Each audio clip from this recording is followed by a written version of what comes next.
All right, let's dive in. We're not just taking a trip back in time to a conflict that ended over 70 years ago.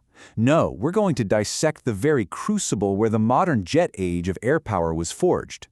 The Korean Air War, it wasn't just some chapter in a history book. It was the brutal, unforgiving laboratory that would define air combat for the next 50 years.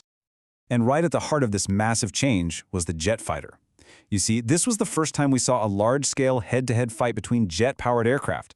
You had propeller planes from World War II flying right alongside these brand-new swept-wing designs like the F-86 Sabre. And let me tell you, this was way more than just an upgrade in speed. It was a fundamental shift in tactics, in training, in what it even meant to control the sky.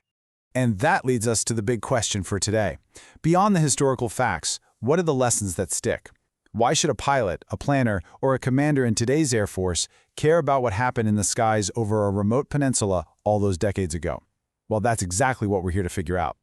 So here's how we're going to break it down. First up, we'll look at why Korea was a war of firsts. Then we'll get into how pure desperation on the ground forced a total rethink of what air power was even for. After that, we're flying straight into the legendary MiG Alley. Then we'll follow the grueling campaign to choke off enemy's supply lines, and finally, we'll pull it all together and talk about the lessons that were forged in that fire. So picture this. It's 1950. The United States Air Force is still a pretty new institution, and it's built almost entirely on the lessons learned in World War II. The doctrine, the mindset, it was all focused on one thing: strategic bombing. The core belief was that future wars would be won by deep, decisive strikes against an enemy's industrial heartland. Korea? Well, Korea was about to challenge every single one of those assumptions. And the pace of this change was just staggering. In June of 1950, the invasion kicks off, and the Far East Air Forces are scrambled to prevent a total collapse on the ground. Just a few months later, the entire game changes with the arrival of the Soviet-built MiG-15. And then, as the ground war grinds to a halt, the whole mission for air power shifts, yet again, into this long, brutal campaign of interdiction. This brings us to the first huge lesson from this war. You have to adapt, and you have to do it fast. That initial phase of the conflict wasn't about some elegant, pre-written doctrine. Nope, it was about survival, and air power was forced into roles it was never, ever designed for. This slide really lays out the contrast perfectly. The USAF was built to be a strategic sledgehammer, but the reality of the war demanded it become a tactical scalpel, and fast.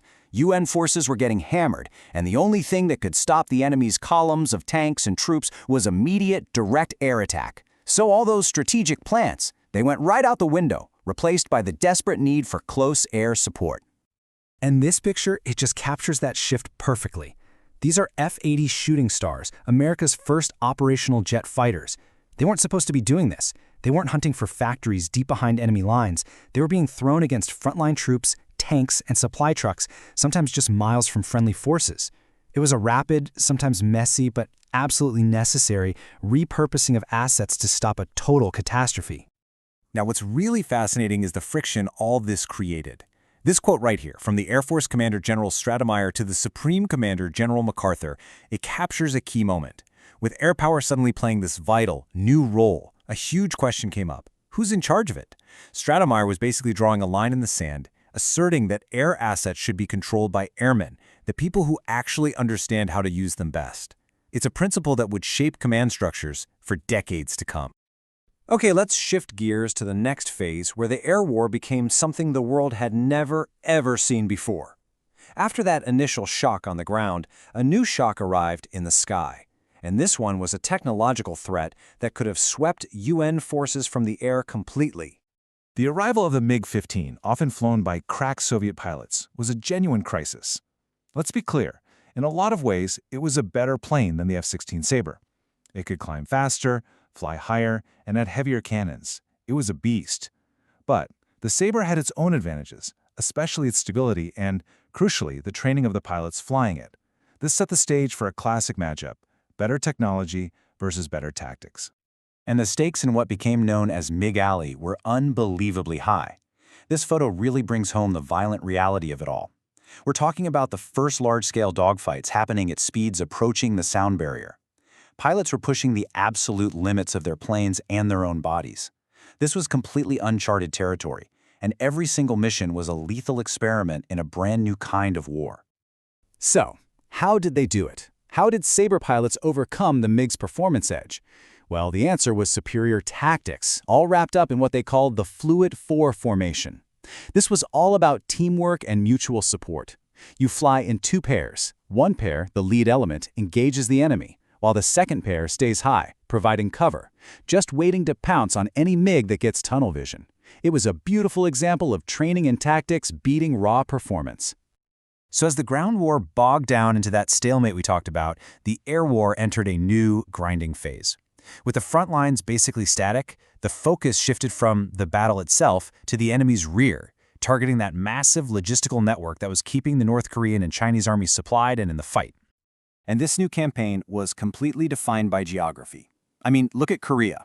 It's rugged, it's mountainous. That funnels all the traffic, trucks, trains, you name it, through a handful of predictable valleys and along a few key rail lines and roads. These became the arteries of the enemy army, and the #1 job for UN air power was to sever them, one by one. But the enemy adapted. They learned really fast that they couldn't survive UN air attacks during the day, so they just started moving everything at night. This forced the UN to basically invent a whole new way of war, the night intrusion mission. This was a dedicated, all-out effort to own the night, using specialized aircraft and developing brand new methods to find and destroy targets in total darkness. And this is where you see some truly brilliant ingenuity. Remember, they didn't have the sophisticated tech we have today, so they improvised. On the left, you've got these old C-47 cargo planes, nicknamed lightning bugs, dropping powerful naval flares to light up entire valleys for bombers. And on the right, a truly wild idea: mass-producing these little metal tetrahedrons and just scattering them all over the roads to shred the tires of enemy trucks. It was a constant war of innovation.